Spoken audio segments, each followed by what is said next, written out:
Большую часть своей жизни он посвятил родному языку. Учителем чеченского языка и литературы в Комсомольской сельской школе Жамалди Махмаев проработал 55 лет. С тех пор, как его не стало, прошло 2 месяца.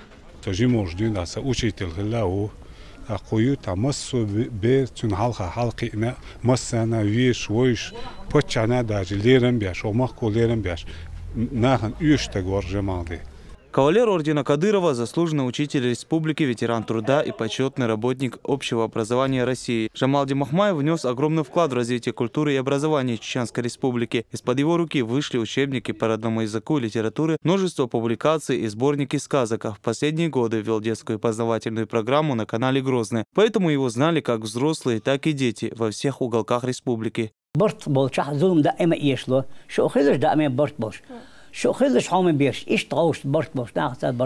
Сегодня в родовом селении в память о Жамалди Махмаеве проводит обряд сага. По этому случаю в местной мечети собрались родные и близкие, старейшины села и множество гостей. Почтить память народного учителя прибыл и помощник главы республики Магомед Хитанаев.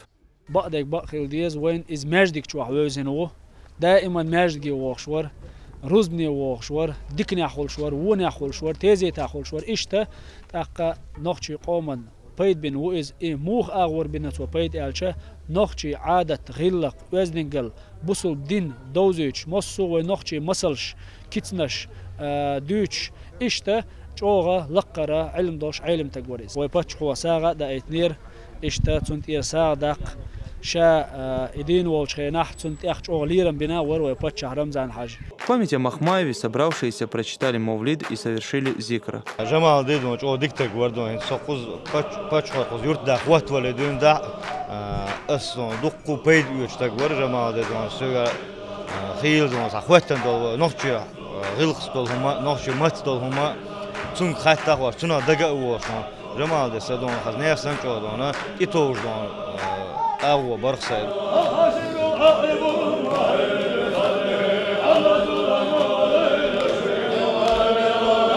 Алхазур Керимов, Мурад Аль-Букаев, Тимур Саратов. Новости.